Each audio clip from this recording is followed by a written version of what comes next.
ये चलते हैं आपको देहरादून, जहां पर कार्यक्रम को संबोधित कर रहे हैं सीएम पुष्कर सिंह धामी।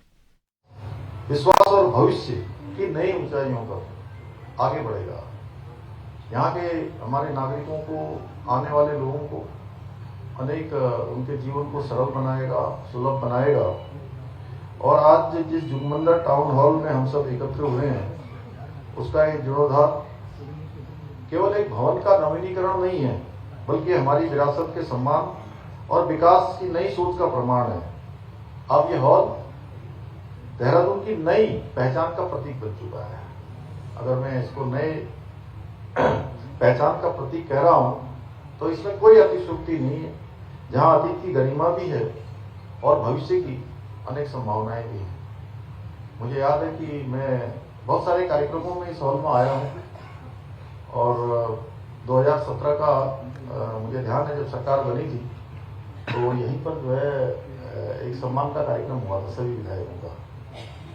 तो उसमें हमारे कपूर साहब भी थे उसमें, और बड़ा अच्छा कार्यक्रम हुआ था। लेकिन अब मैं देख रहा हूँ कि पूरा इसका दृश्य बदल गया है।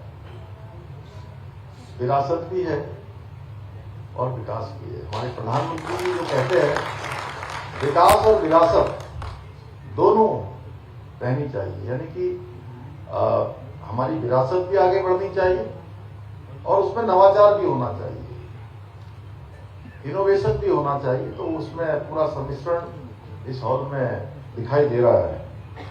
इसके अलावा शहर के विभिन्न पार्कों के सौंदर्यीकरण, हरित क्षेत्रों के विकास, नागरिकों के लिए बेहतर सार्वजनिक सुविधाओं के विकास कार्यों से जुड़े कार्यों का भी यहाँ पर लोकार्पण और शिलान्यास हुआ है। साथ ही केदारपुरम में कैनाल के निर्माण कार्य का शुभारंभ भी किया गया है। ये सभी कार्य स्वच्छ और सुंदर देहरादून के हमारे जो लक्ष्य हैं, जो हमारा संकल्प है, उसको पूरा करने में मील का पत्थर साबित होंगे। भाइयों बहनों, आज आदरणीय प्रधानमंत्री श्री नरेंद्र मोदी जी के नेतृत्व में देश के शहरी क्षेत्रों को सुव्यवस्थित और आधुनिक बनाने के लिए व्यापक स्तर पर प्रयास किए जा रहे हैं, जिसके अंतर्गत जहां एक और स्वच्छ भारत मिशन के माध्यम से देश के लाखों शहरों, कस्बों और नगरों में स्वच्छता की एक नई कार्य संस्कृति विकसित हुई है, वहीं अमृत योजना के माध्यम से शहरों में जल आपूर्ति, सीवरेज व्यवस्था, हरित क्षेत्रों के विकास की दिशा में भी अभूतपूर्व कार्य किया जा रहा है।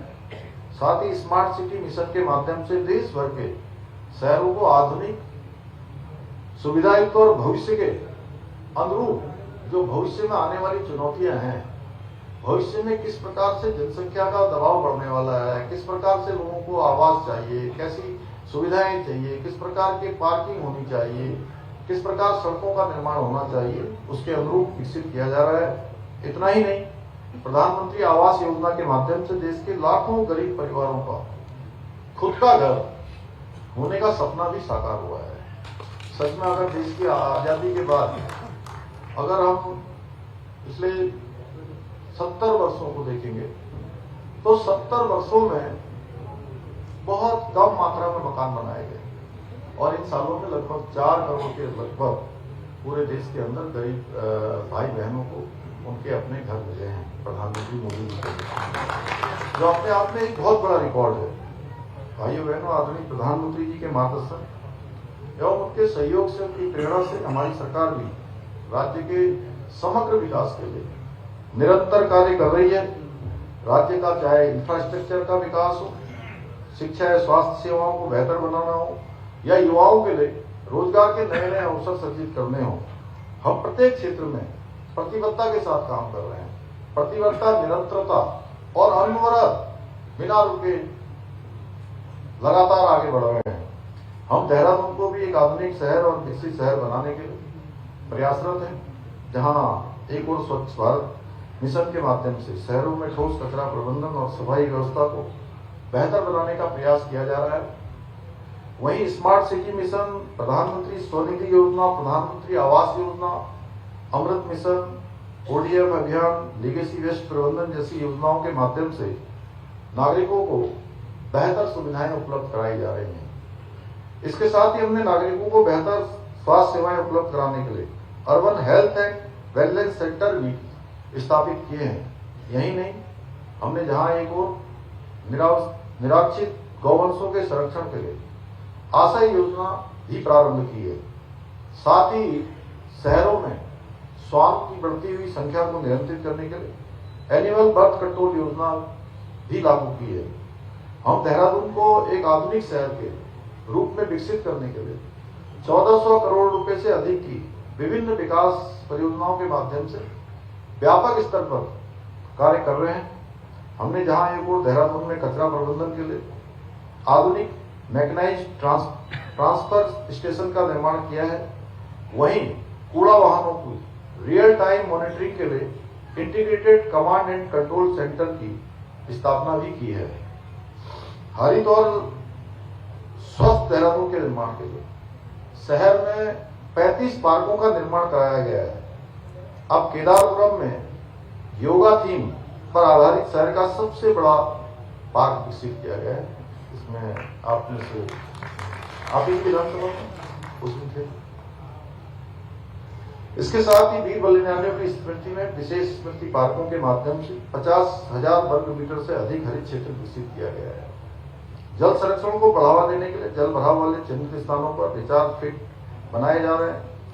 साथ ही शहर की नदियों के पुनर्जीवन के लिए रेणु रिस्पना अभियान भी संचालित किया जा रहा है।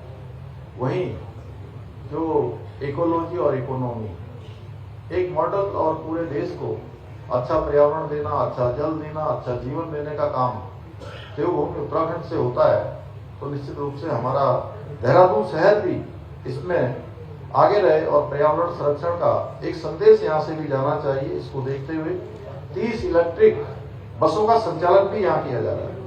इसके साथ ही निजी इलेक्ट्रिक वाहनों के लिए 11 स्थानों पर चार्जिंग स्टेशन भी स्थापित किए गए हैं। ये हम सभी के लिए गर्व का विषय है कि नेशनल क्लीन एयर प्रोग्राम के अंतर्गत स्वच्छ वायु सर्वेक्षण में देहरादून को देश भर में 19वां स्थान प्राप्त हुआ है। साथ ही राष्ट्रीय स्वच्छता रैंकिंग में देहरादून ने उल्लेखनीय सुधार करते हुए 62वां स्थान हासिल किया है।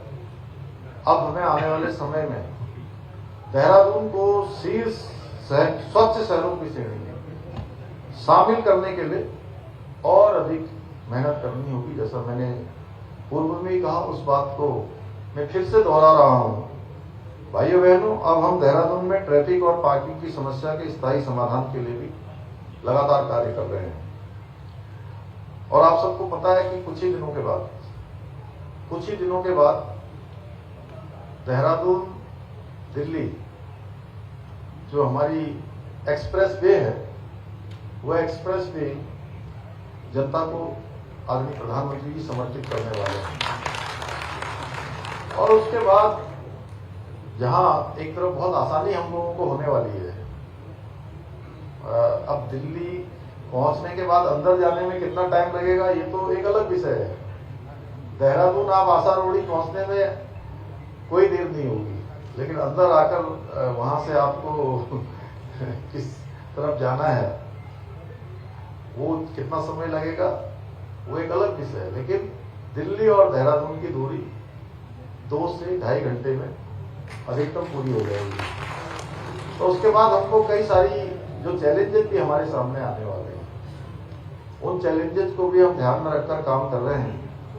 जैसे एक तो अत्यधिक यहाँ पर फुटफॉल बढ़ने वाला है। आप ये मानिए कि अब हमें अधिक लोगों के लिए यहाँ पर आवास की व्यवस्था करनी है, अधिक लोगों के लिए पार्किंग की व्यवस्था करनी है, अधिक लोगों के लिए परिवहन की व्यवस्था करनी है, अधिक लोगों के लिए स्वच्छ पेयजल की व्यवस्था करनी है। तमाम ये हमारा जो पर्यावरण है, ये हमारी इकोलॉजी और इकोनॉमी दोनों में संतुलन रहे, दोनों में बैलेंस रहे, ये भी हमारे लिए एक चैलेंज है। तो इसके लिए अब हम विभिन्न स्थानों पर भूमिगत पार्किंग का निर्माण भी कराया जा रहा है। साथ ही जो ट्रैफिक का दबाव है उसको कम करने के लिए रिश्तना और बिंदाल नदियों के ऊपर एलिवेटेड रोड निर्माण की योजना भी तैयार की जा रही है। मैं आज इस अवसर पर देहरादून नगर निगम के सराहनीय कार्यों का विशेष रूप से उल्लेख करना चाहूंगा, जो आज विकास, सुशासन, आधुनिक शहरी प्रबंधन का एक सशक्त मॉडल बनकर उभरा है। पिछले एक वर्ष में नगर निगम ने राजस्व संग्रह में लगभग 52 करोड़ रुपए से बढ़ाकर 72 से 73 करोड़ रुपए तक इसको पहुंचाया है। इससे राजस्व में 40% की उल्लेखनीय वृद्धि हुई है। इसमें व्हाट्सएप बिलिंग, ऑनलाइन भुगतान, डिजिटल वेरिफिकेशन जैसी व्यवस्थाओं की महत्वपूर्ण भूमिका रही है। स्वच्छता के क्षेत्र में भी व्यापक स्तर पर सुधार हुआ है। पहले जहां लगभग 190 से 200 वाहन डोर टू डोर कचरा संग्रहण में लगे थे, आज उनकी संख्या बढ़कर लगभग 300 हो गई है और कवरेज 42% से बढ़कर 80% तक पहुंच गया है। और ये भी हमारे लिए गर्व की बात है कि पिछले एक वर्ष में इस व्यवस्था में एक शानदार आप सब लोगों ने मिलजुल कर अच्छा प्रबंधन किया है, अच्छा मैकेनिज्म डेवलप किया है कि एक भी हड़ताल नहीं होगी। महिला सशक्तिकरण की दिशा में क्योंकि मातृशक्ति का सशक्तिकरण और मातृशक्ति की सुरक्षा दोनों ही हमारे लिए प्राथमिकता है।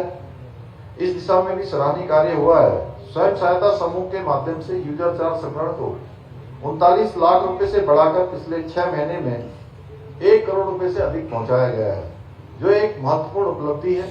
साथ ही डेयरी प्रबंधन जैसी व्यवस्थाओं से शहर में जल सुरक्षा और व्यवस्थागत सुधार दोनों को मजबूती मिली है।